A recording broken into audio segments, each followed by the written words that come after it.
ఎన్నో కష్ట నష్టాల కోర్చి ఒకరిద్దరు కాదు, నిజంగా చెప్పాలంటే కొంతమంది తమ తమ వ్యక్తిగతమైన సమస్యలు ఉన్నా కూడా వాటన్నిటినీ పక్కన పెట్టి నిర్విరామంగా పనిచేసినారు. వారందరికీ పేరు పేరున హృదయపూర్వకంగా వినమ్రంగా నమస్సులు, వినమ్రంగా ధన్యవాదాలు. దాదాపు ప్రతి బూత్లో 407 బూత్లు ఉంటే ప్రతి బూత్లో మా జూబ్లీహిల్స్ స్థానిక నాయకత్వం చాలా అద్భుతంగా కష్టపడ్డారు. వారికి కూడా హృదయపూర్వకంగా నా ధన్యవాదాలు, హృదయపూర్వకంగా వారికి కూడా నమస్కారాలు. శ్రీమతి మాగంటి సునీత గోపీనాథ్ గారు అభ్యర్థి కొత్తదైనప్పటికీ, వారికి ఇదివరకు రాజకీయ అనుభవం లేకపోయినప్పటికీ వారు కూడా నిజంగా చాలా కష్టపడ్డారు.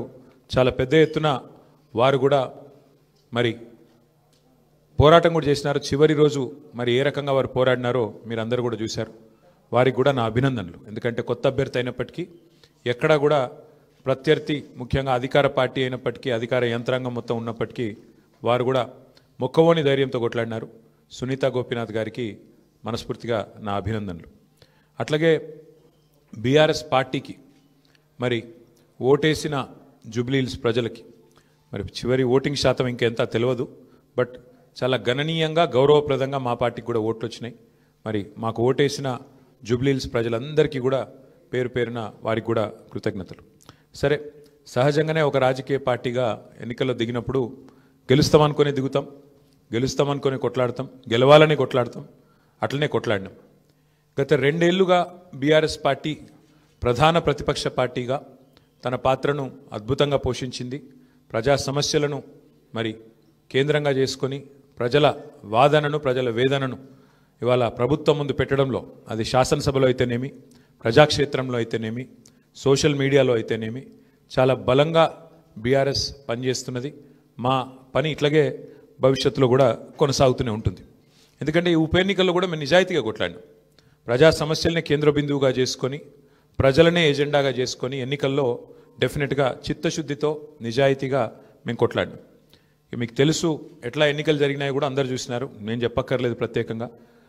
మరి మొత్తం ఎన్నిక ప్రచారం ముగిసేదాకా ఎట్లా జరిగింది, ప్రతి సర్వేలో కూడా బీఆర్ఎస్ గెలుస్తుందని ఎట్లా చెప్పింది, ఆ తర్వాత ఆఖరి 3 రోజులు ఏం జరిగింది, ఇదంతా ప్రజలు చూసినారు. కానీ అందులోకి పోను, అవి చెప్పను. కానీ ఒకటి మాత్రం వాస్తవం, ఈ ఎన్నిక డెఫినెట్గా మరి మాకు కొత్త ఉత్సాహాన్ని ఇచ్చింది, కొత్త బలాన్ని ఇచ్చింది. ఎందుకంటే మరి స్పష్టంగా ప్రజలు ఒక తీర్పు ఇచ్చారు.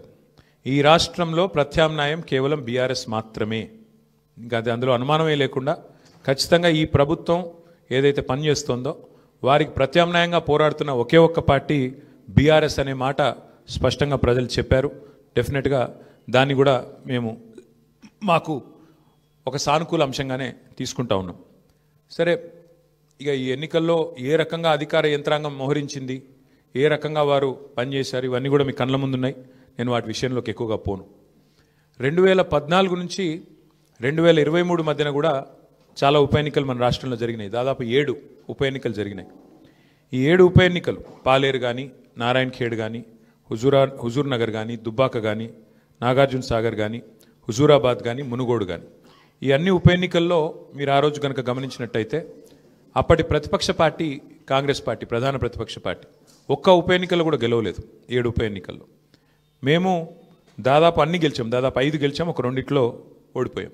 అంతే తప్ప మరి ప్రతిపక్షంలో ఉన్న కాంగ్రెస్ పార్టీ ఆనాడు ఒక్క ఉప ఎన్నికల్లో గెలవకపోయినా చివరికి మళ్ళీ 2023 సార్వత్రిక ఎన్నికల్లో వారు విజయం సాధించారు, గవర్నమెంట్ కూడా ఫామ్ చేశారు.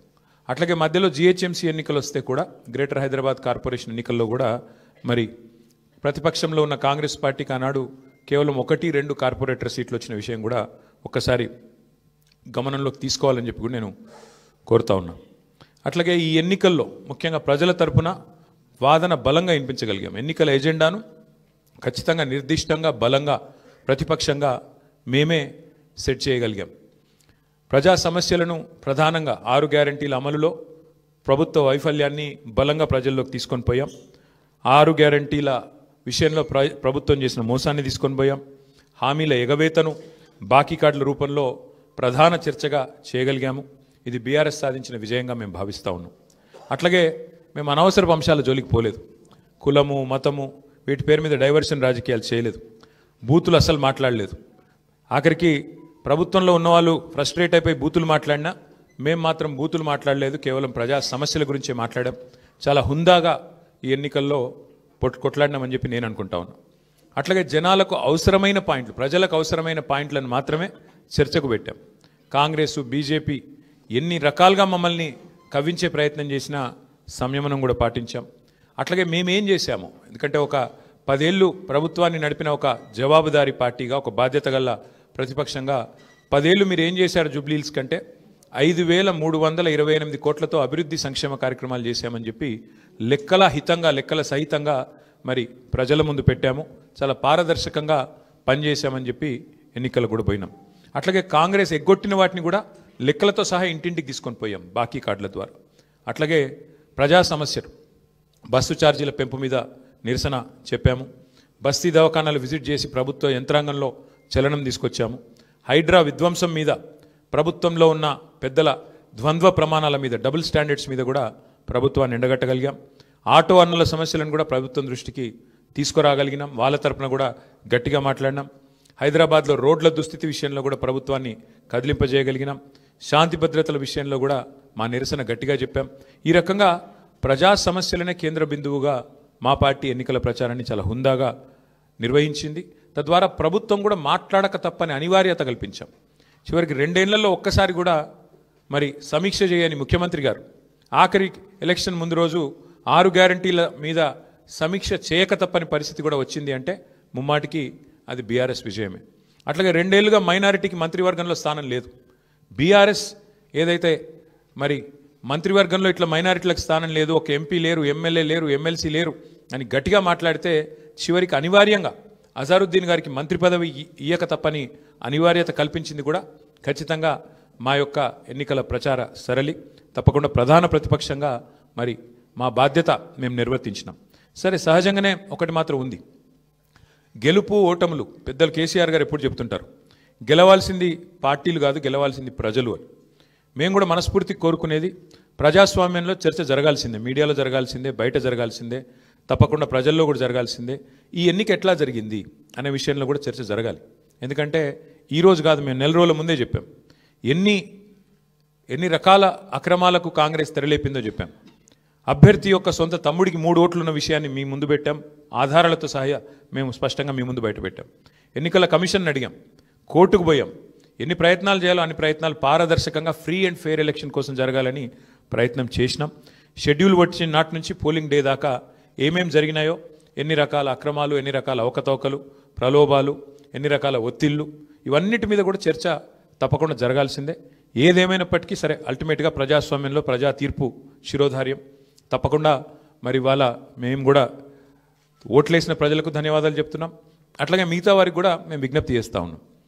ప్రధాన ప్రతిపక్షంగా మా పాత్రను మీరు గమనించారు. ప్రధాన ప్రతిపక్షంగా మేము గెలవాలని కోరుకున్నాం, సహజంగా గెలుస్తామని ఆశించినాం.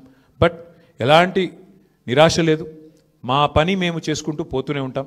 ఎందుకంటే 2 ఏళ్లుగా లగచర్ల కావచ్చు, హైడ్రా బాధితులు కావచ్చు, మూసీ బాధితులు కావచ్చు, 6 గ్యారంటీల విషయంలో బాకీ కార్డుల రూపంలో కావచ్చు, ప్రజల తరపున గొంతు ఎత్తడంలో, అట్లాగే మా మీద జరిగే దుష్ప్రచారాన్ని తిప్పికొట్టడంలో శాసనసభ వేదిక కానీ బయట కానీ బ్రహ్మాండమైన పాత్ర పోషించాం.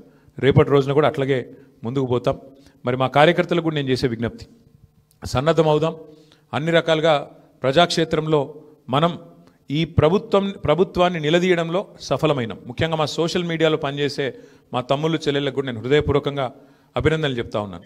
సోషల్ మీడియాలో మీరు చేస్తున్న పని, మీకు ఎవరికి నేనేమి పార్టీ తరపున జీతం ఇవ్వడం లేదు, మీకు ఎవరికి నేను ఇచ్చేదేమీ లేదు. అయినప్పటికీ వాలంటరీగా పార్టీ మీద ఉన్న ప్రేమతో, నాయకుడు కేసీఆర్ గారి మీద ఉన్న అభిమానంతో మీరు చేస్తున్న కృషి, మీరు చేస్తున్న పని ఏదైతే ఉన్నదో మనస్ఫూర్తిగా నేను మీకు కూడా ధన్యవాదాలు తెలియజేస్తా ఉన్నా. అట్లాగే మా పార్టీ కార్యకర్తలకు, మరి మా గులాబీ కుటుంబ సభ్యులందరికీ నేను చేసే ప్రార్థన, దీంతో మనం నిరాశపడవలసిన అవసరం లేదు, బాధపడవలసిన అవసరం లేదు. తప్పకుండా ముందుకు పోదాం. అట్లా అనుకుంటే ఇవాళ జాతీయ స్థాయిలో కూడా మీరు చూసినట్టయితే మరి కాంగ్రెస్ పార్టీ బీహార్లో తన ఉనికిని కోల్పోయే పరిస్థితి ఉన్నది. కాబట్టి ఇవన్నీ సహజం, గెలుపులు ఓటములు సహజం. దీన్ని ఏదో పెద్ద సెట్ బ్యాక్ లాగా చూసుకోవాల్సిన అవసరం లేదు. తప్పకుండా మరింత బలంగా వద్దాం, ముందుకొద్దాం. ఒక రబ్బర్ బంతిని గోడకేసి కొడితే ఎట్లయితే తిరిగి బలంగా వెనకకొస్తుందో అట్లా మనం కూడా తప్పకుండా తిరిగి వెనక్కొద్దాం. పెద్దలు కేసీఆర్ గారు తిరిగి రాష్ట్రానికి ముఖ్యమంత్రిగా మళ్ళీ బాధ్యతలు చేపట్టేదాకా ఎవరి శక్తి మేరకు వారు శక్తి వంచన లేకుండా కష్టపడదామని చెప్పి మా నాయకులు కార్యకర్తలకు మరొకసారి ధన్యవాదాలు తెలియజేస్తూ